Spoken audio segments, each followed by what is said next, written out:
I hear you asking, if Bob Marley was controlled opposition, then why did they try to kill him? Did they really?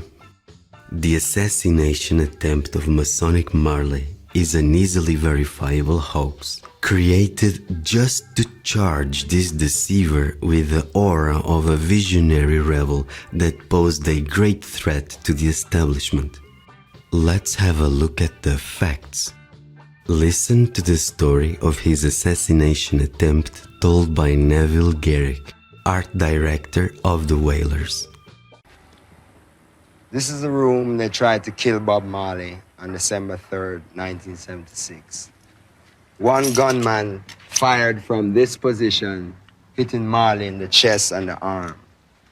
This is still one of the most unsolved crimes of the century. The night Bob was shot, he was standing right here getting ready to peel a grapefruit.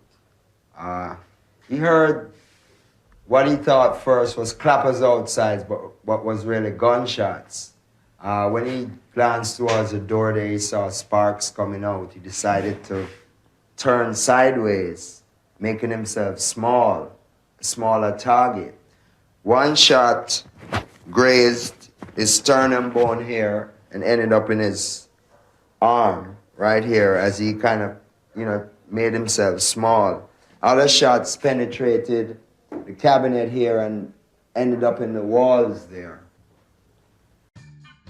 Now here's the version of the same story in the words of Tyrone Downey, keyboard player of the Wailers.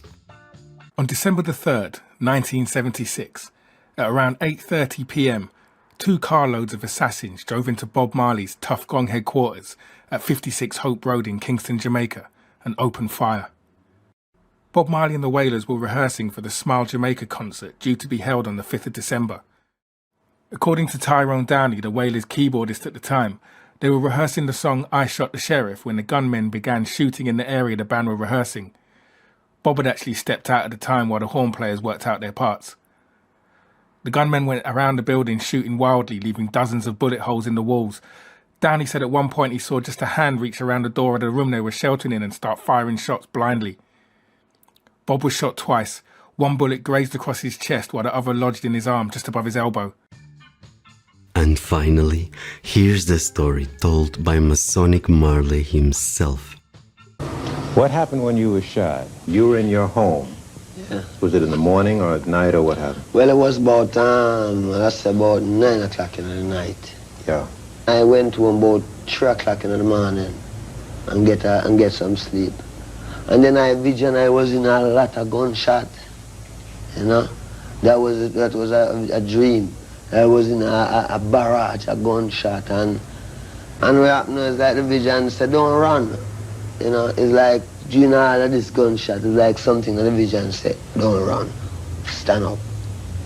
So when the gunshot started firing on Hope Road, the first thing come back to my mind was the vision.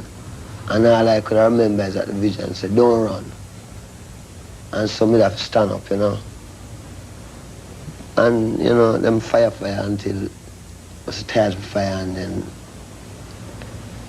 two is not really a lawful gun battle.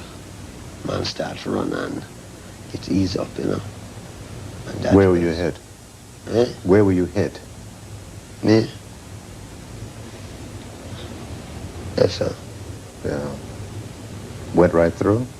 Or just skinned No, it? them said lodge inside there. Yeah? Yeah. You never saw the gunman?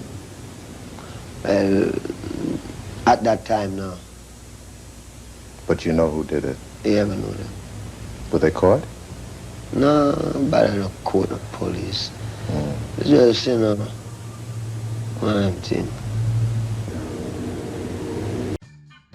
If you can't already tell by now, the whole thing is completely fake. It never happened, and his body language makes it all so clear. Every story is completely different. Different location, different context, different arm getting shot.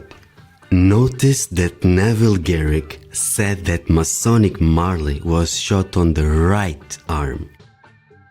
One shot grazed his sternum bone here and ended up in his arm right here as he kind of, made himself small.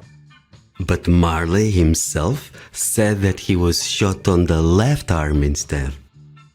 Where were you hit? Eh? Where were you hit? Me? Yes, sir. Notice that he checks both arms.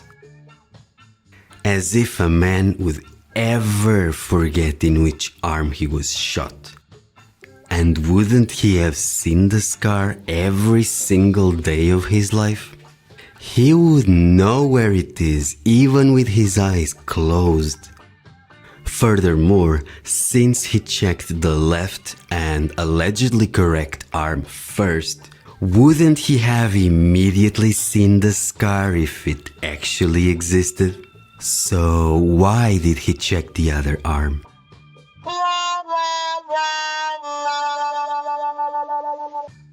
And the only evidence of him having been shot are a couple of photographs taken from a distance where no actual wound can be seen. Also, what a coincidence that for this totally not staged photoshoot, Masonic Marley was wearing light-colored clothes that convey the most dramatic look possible. His clothes were also very similar to the only known photograph of him doing the Masonic hidden hand sign. Probably just a coincidence. Do you see it yet? Do you see it yet? What's best is that just 2 days after the fake assassination attempt, Masonic Marley performs an energetic hour-and-a-half long concert, allegedly with the bullet still lodged in his left arm. And yet you can see him using that arm throughout the entire concert like nothing ever happened. Yeah, right. At the very end of that show, he fleetingly unbuttons his shirt, unrolls up his left sleeve to reveal a bandage, and immediately rushes to the backstage. You can tell it's real because it looks so fake. And what about one of his last interviews, recorded shortly before his alleged death? It's so organic. Bob, keep talking to the people. They might never hear your voice again. Keep talking to them for a little while until you're cool, man. Well, yes, the people have a voice inside of them that talk to them, That is a voice that these people must listen to. Because in everything you're going to do, there's a wrong way and a right way. And if you listen good, you will know the right way. True. Because there is a voice inside talking to everyone. Seeing? True. Seeing. Sin. Oh, so sweet. And so fake. What a coincidence that the interviewer requested a final message because people may not hear from him ever again. It's equally amazing how he refers to his deluded followers as these people, clearly revealing that he sees them as a group of mind-controlled peasants to which he does not belong. Us versus them. Us, the cabal, versus these people. I will play now just the start of this same clip once more so that you can notice how Masonic Marley even freezes for a few seconds while focusing to read the script located to his left. It's hilarious. He even points to the script in the very moment that he leans forward to start talking.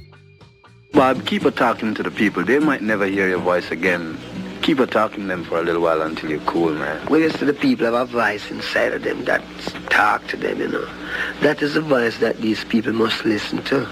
Because in everything you're going to do, there's a wrong way and a right way. And if you listen good, you will know the right way. And what was his wise advice for these people? Well, they must follow the voice in their heads. Because if you are running 24/7 the herbal technology that the cabal engineered to trap you and turn you into a vessel for all the entity attachments that come with such parasitic addiction, you can most definitely follow the voice in your head.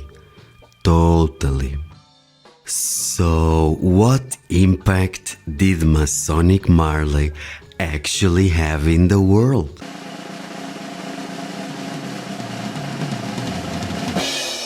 Well, besides having instigated black supremacy and having distorted history and planted the seed of white guilt by spreading the blacks in the Americas are the descendants of Africans brought in slave ships hoax, the main mission of this icon was to become patron saint of unrecognized drug abuse. Masonic Marley made drug traffic and gang culture cool, not criminal. And he is the reason why those that fell for the cannabis and Rastafarian Psyops can't see their destructive addiction and the erosion of their character for what it is. After all, Bob Marley was an enlightened man fueled by cannabis, right? Do you see it yet? Do you see it yet?